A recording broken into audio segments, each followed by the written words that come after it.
자, 우리 하나님의 말씀, 오늘 우리가 함께 볼 하나님의 말씀은 요한복음 8장 1절부터 11절까지 말씀입니다. 우리 교독하면서 읽도록 하고요. 마지막 11절은 다 같이 봉독하겠습니다. 8장 1절입니다. 예수는 감람산으로 가시니라.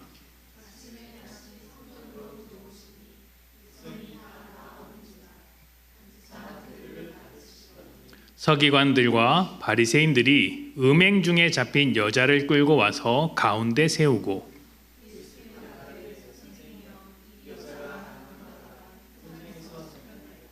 모세는 율법에 이러한 여자를 돌로 치라 명하였거니와 선생은 어떻게 말하겠나이까?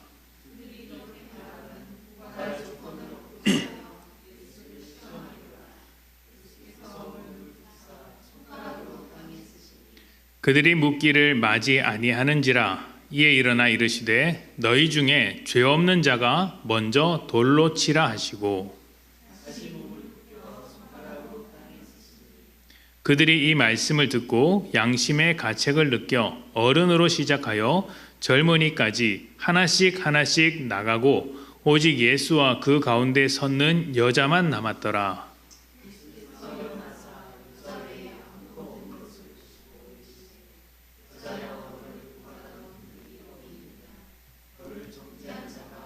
함께 있습니다.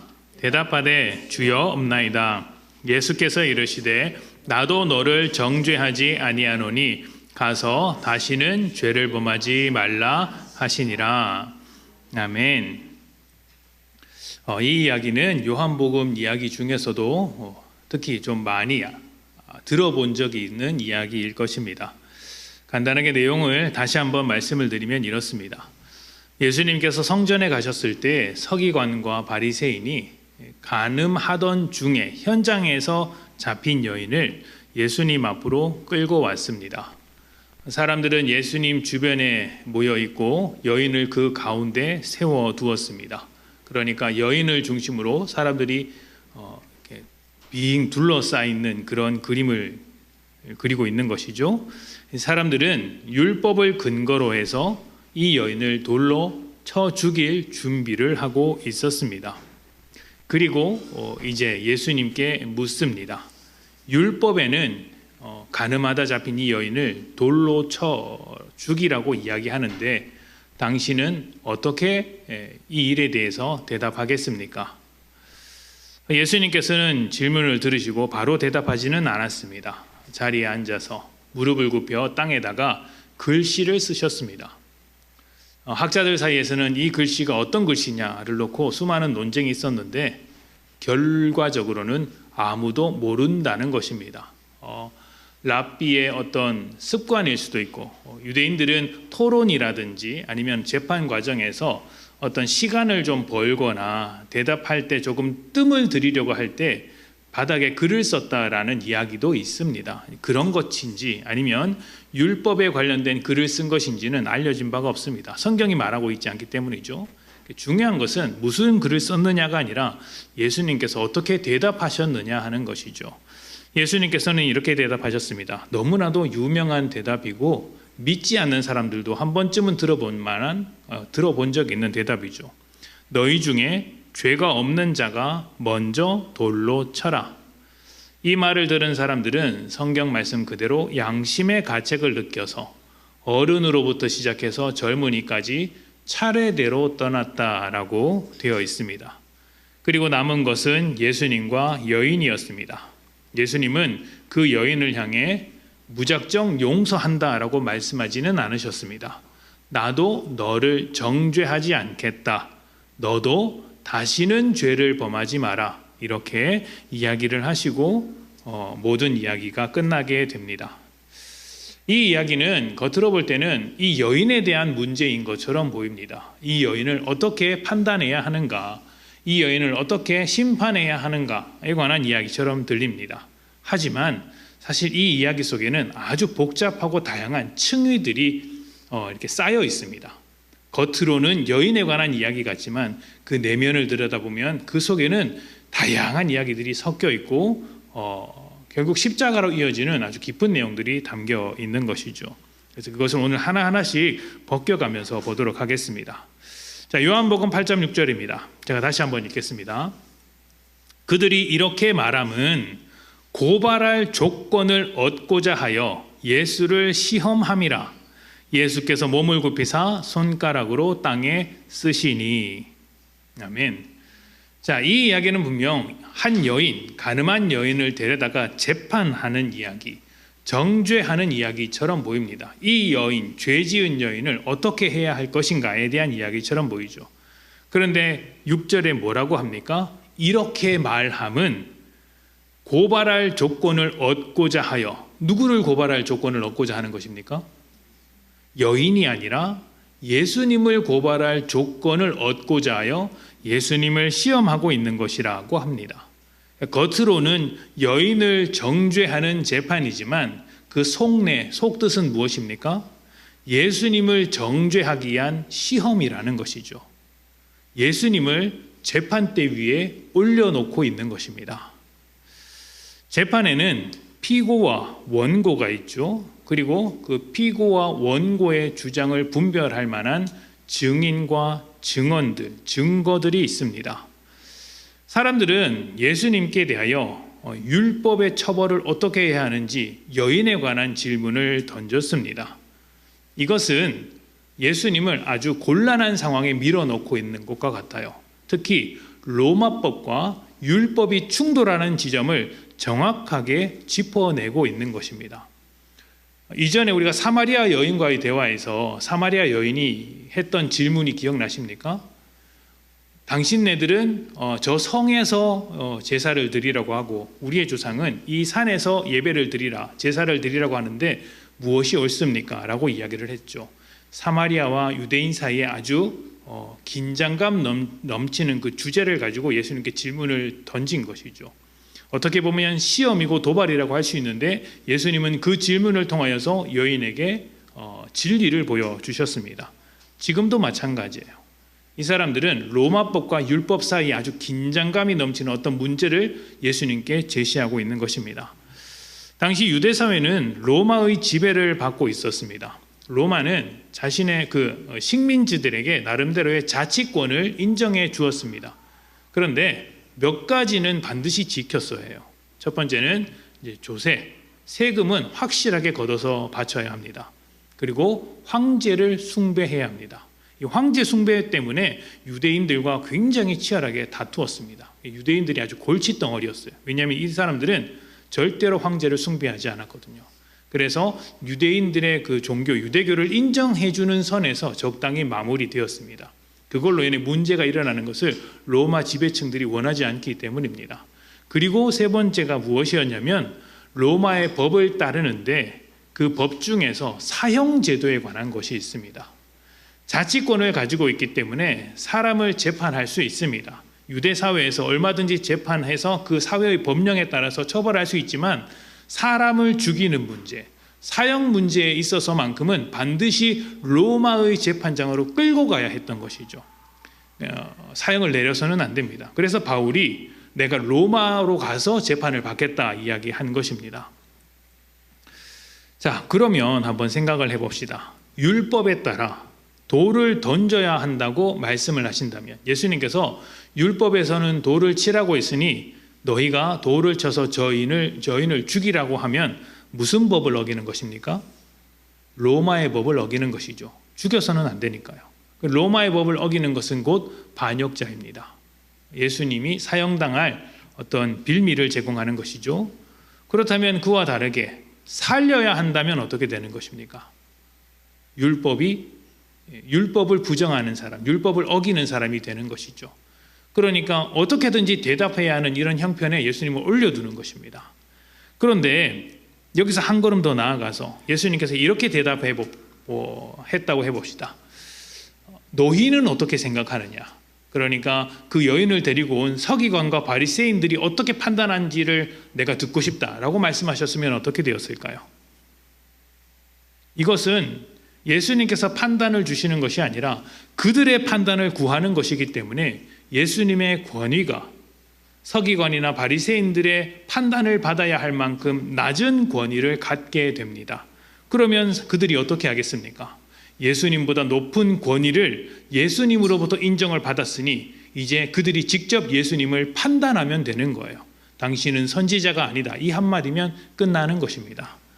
그러니까 지금 예수님은 어떻게 하든지 대답을 미루지도 못하고 이 난감한 문제를 답변해야 했던 것이죠. 서기관과 바리새인들은 아주 곤란한 이 법이라는 문제로 예수님을 정죄하는 함정을 파고 재판대 위에, 시험대 위에 올려둔 것입니다. 여인을 향한 재판이라고 생각했지만 사실은 예수님을 향한 재판, 예수님의 재판이 이루어지고 있었던 것이죠. 자, 그런데 여기서 우리가 하나 짚고 넘어갈 것이 있습니다. 여러분, 죄가 무엇일까요? 요한복음을 설명하면서 죄에 대한 이야기를 몇 번 다루었습니다. 죄는 행위가 아니다. 한 사람 한 사람의 행위를 말하는 것이 아니다라는 이야기를 드렸습니다. 죄는 무엇이죠? 어디에 소속되어 있는가에 관한 문제가 먼저다라는 이야기를 드렸습니다. 그러니까 내가 죄를 행하고 있으면 어디에 소속되어 있는지를 안다고 했습니까? 죄에게 소속된 존재라는 것을 안다는 것이죠. 좋은 나무는 좋은 열매를 맺고 나쁜 나무는 나쁜 열매를 맺기 때문에 내가 좋은 나무에 소속되어 있는지 나쁜 나무에 소속되어 있는지를 내 열매를 보고 안다고 했습니다. 반대로 내 열매가 악하면 나는 지금 악한 나무에게 소속되어 있는 것이죠. 내가 죄를 짓고 있으면 나의 소속은 죄인 거예요. 그 죄는 곧 소속입니다. 소속이 먼저인 거예요. 하나님께로부터 태어나지 않은 자들, 여전히 세상 속에 거하고 있는 자들, 어둠 속에 살고 있는 자들, 이들이 모두 죄라는 소속을 가진 자들을 향한 설명, 표현이라고 할 수 있습니다. 여러분, 이 소속은 행동을 결정합니다. 우리가 어떤 나라에 가면 우리나라에서 있던 것과는 좀 다르게 행동하는 것을 여러분 느끼십니까? 우리나라에서 하지 않는 행동을 다른 나라에 가서 하거나 우리나라에서는 당연하게 행동하는 것들을 다른 나라에 가면 행동하지 않는 것이죠. 예를 들면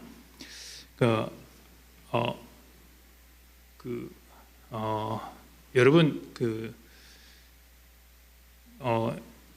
외국에서 운전을 해본 적이 있으십니까?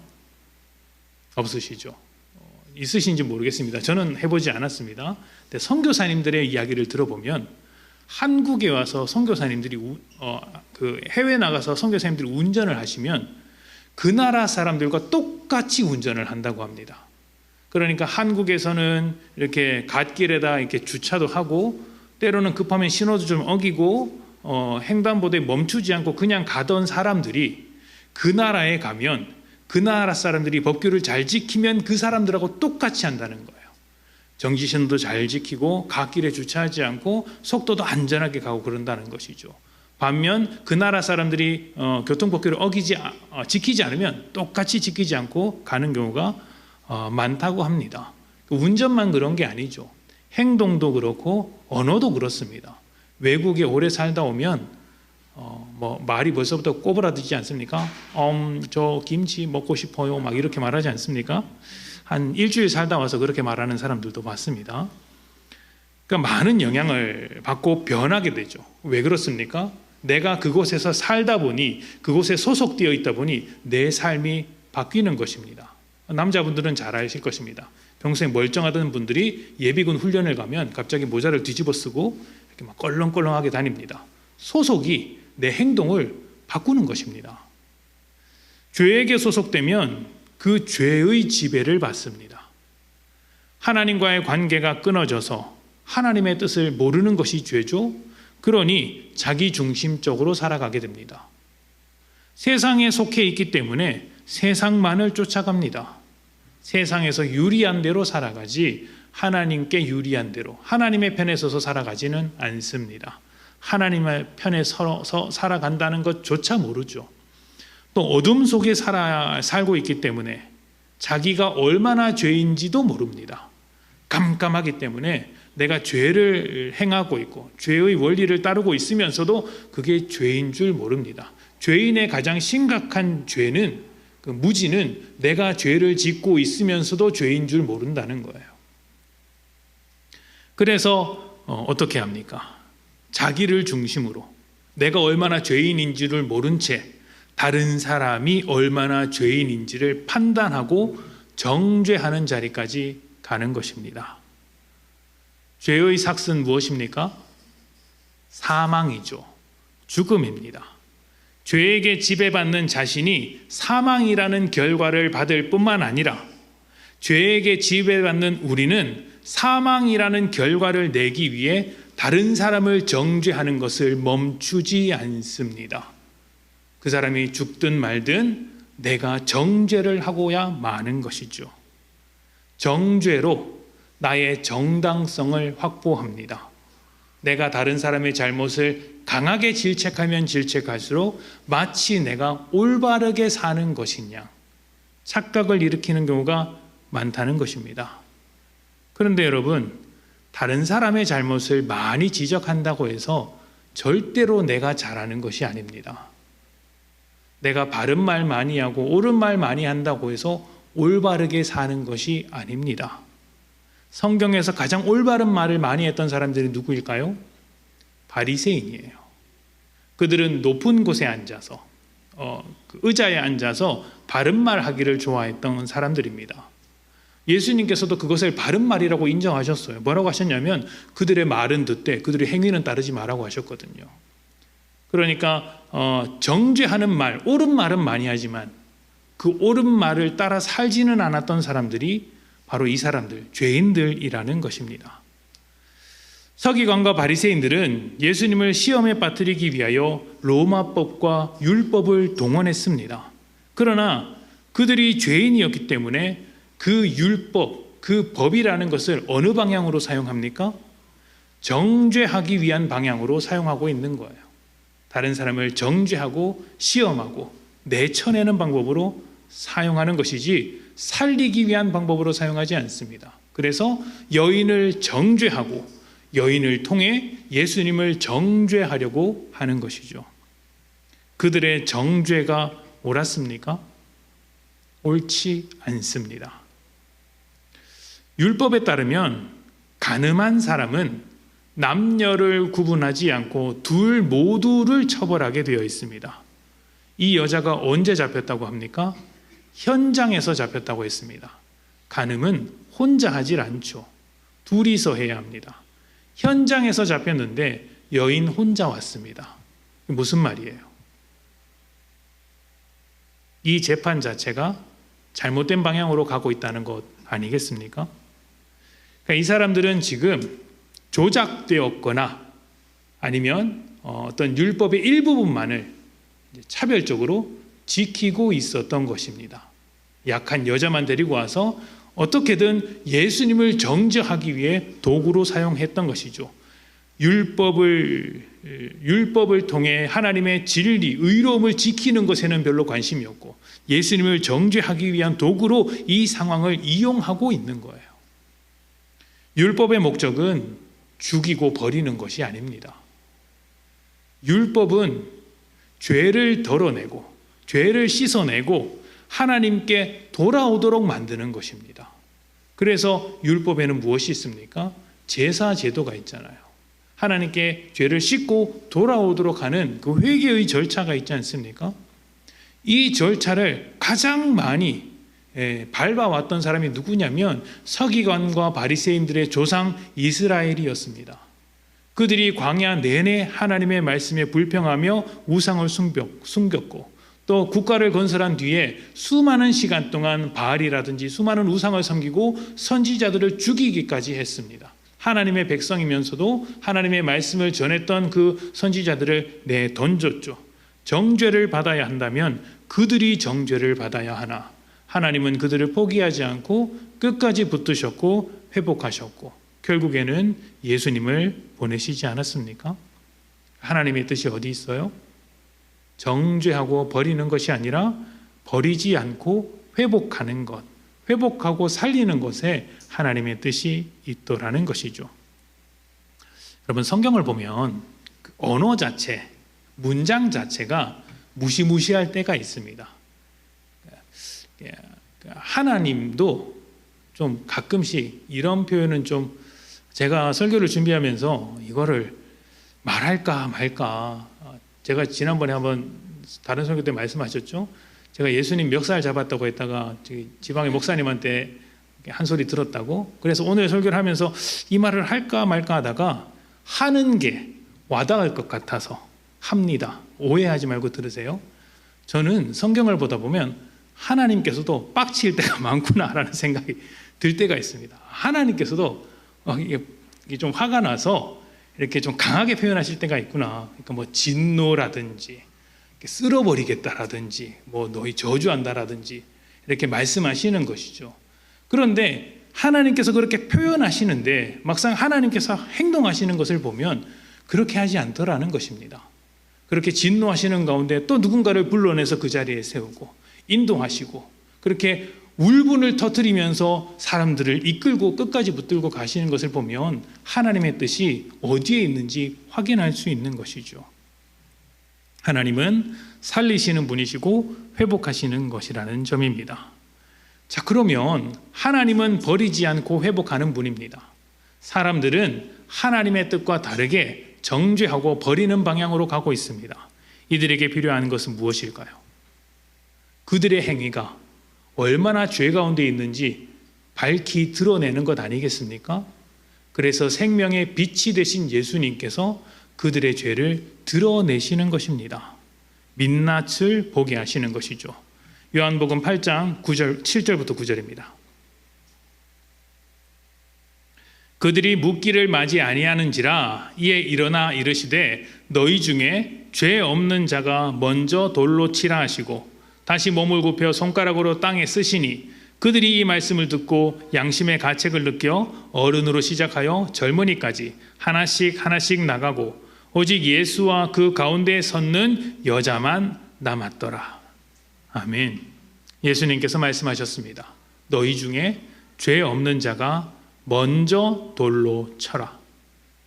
이 한마디가 이 모든 사건, 지금까지의 재판 과정을 뒤집고 새로운 층위, 새로운 사건으로 만들어내었던 것이죠.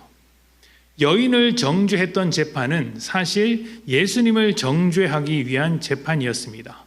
그런데 예수님께서 하신 이 말씀으로 인해 역전되었습니다. 이제는 예수님을 끌고 온 자들, 서기관과 바리새인, 그리고 그 여인을 둘러싸고 돌을 들고 언제든지 죽일 준비가 되어 있는 그들을 재판대 위에 올려놓게 된 것입니다. 그들은 율법을 강조했지만 율법대로 살지 않았어요. 이 재판 자체가 문제가 있죠. 그들은 하나님의 백성이지만 조상 대대로 하나님의 뜻을 거절하면서 살았습니다. 사도행전을 보면 베드로가 했던 첫 번째 설교가 그거예요. 우리는 하나님의 백성이면서도 조상 때부터 하나님의 말씀을 듣지 않았다. 그들은 어둠 속에 속하였고 육신에게 속했습니다. 그런데 예수님께서 빛을 비추자 그동안 하나님의 백성이라고 믿고 있었지만 죄 가운데 소속되어 있었던 자신들의 민낯, 죄인이면서도 다른 사람을 정죄하려고 했던 전형적인 죄인의 모습을 발견하게 된 것이죠. 그래서 어떻게 됩니까?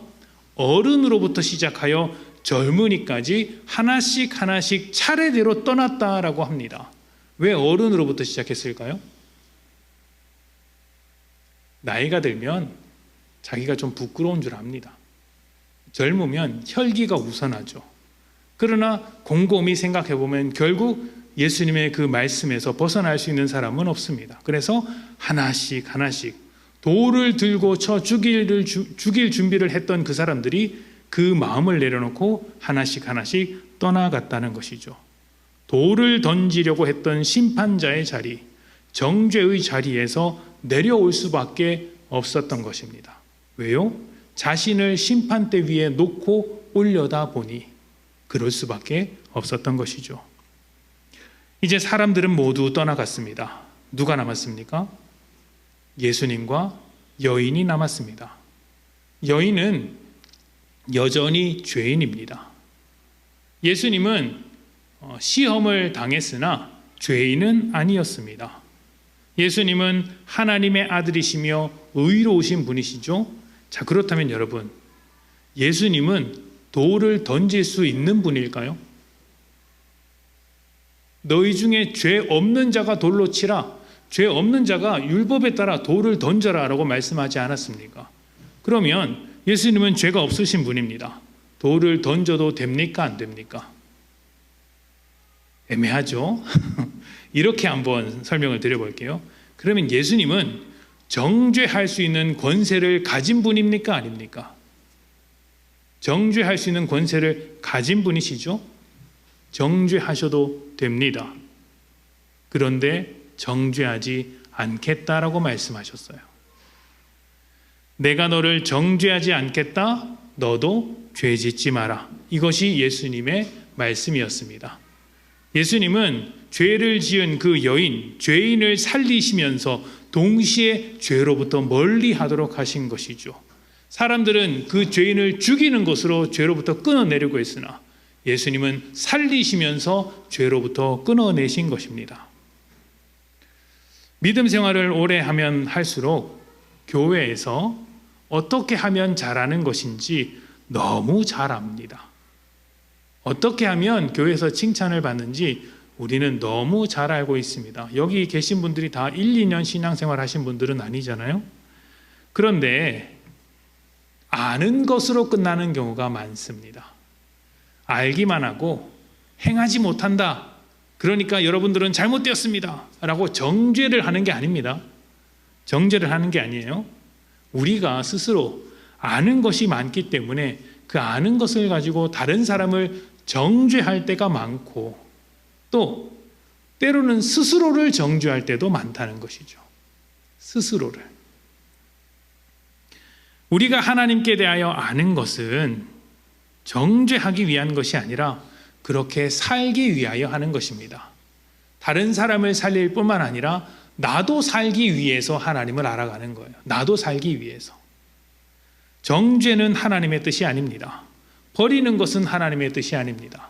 하나님의 뜻은 회복하는 것이며 살리는 것이죠. 다른 영혼을 회복하고 살리는 것과 동시에 나도 회복하고 나도 생명 가운데 살아야 하는 것입니다. 판단과 정죄는 우리의 역할이 아니에요. 하나님의 역할이에요. 우리가 만약 판단하고 정죄하는 자리에 서게 된다면 그것은 우리가 하나님의 역할을 대신한다는 것과 같아요. 그것은 죄죠. 그 자리에 서지 마라. 판단은 내가 할 것이다. 너희는 내가 준 바 은혜와 사랑을 먼저 생각해라. 이것이 하나님의 뜻인 것입니다. 여러분, 우리가 정죄하는 자리에 서서 계속해서 하나님을 대신하는 죄의 길을 걸어간다면 어떻게 되는지 아십니까? 그 끝에 무엇이 있는지 아십니까? 돌을 들어서 여인을 쳐 죽이려고 했던 그 사람들이 결국 예수님을 십자가에 못 박았습니다. 정죄의 끝에는 예수님의 십자가가 있는 것이에요. 내가 누군가를 정죄하고 있다면 그 끝에는 언제나 예수님께서 십자가에 달리시는 것이 있다는 것을 잊어서는 안 됩니다. 그런데 놀랍게도 예수님은 십자가의 자리에서도 정죄하지 않았습니다. 사람들이 예수님을 십자가에 못 박았을 때 예수님은 저들이 무엇을 하는지 알지 못하니 용서해 주십시오라고 했습니다. 저들이 여전히 죄 가운데 사로잡혀 있으니 하나님 저들을 용서해 주십시오라고 이야기하셨습니다. 어떻게 되었습니까? 정죄했던 죄인들이 살았고 용서하신 예수님은 죽으셨습니다. 정죄했던 죄인들은 살았는데 용서하신 예수님이 죽으셨습니다. 실패입니까? 예수님이 죽었으니 이것으로 참 허망한 인생이구나, 그렇게 끝이 나는 겁니까? 아니죠. 부활을 통해 하나님의 뜻이 무엇인지 우리에게 드러내셨습니다. 세상은 돌을 드는 사람이 이기는 것처럼 보일 때가 많습니다. 십자가에 매단 자들, 창으로 찌르는 자들이 이기는 것처럼 보일 때가 많이 있죠. 그러나 하나님은 부활을 통해 우리에게 대답하십니다. 정죄가 아니라 은혜가 승리한다. 우리가 살아가면서 너무 쉽게 정죄의 자리에 올라가는 순간들이 있습니다. 그 정죄의 자리에서 이제 내려옵시다. 우리는 심판자가 아닙니다. 정죄의 자리에서 내려와 십자가의 자리로 올라가셔야 합니다. 십자가의 자리에선 우리를 통해 하나님께서 부활의 생명력으로 수많은 죄인들을 회복하시며 우리 자신들도 회복할 것이니 정죄를 향하고 있는 우리의 마음, 우리의 발걸음을 멈추고 부활의 생명력을 향해 달려가는, 그렇게 은혜와 사랑으로 달려가는 복된 여러분 되시기를 축복합니다. 아멘. 우리 함께 기도하겠습니다.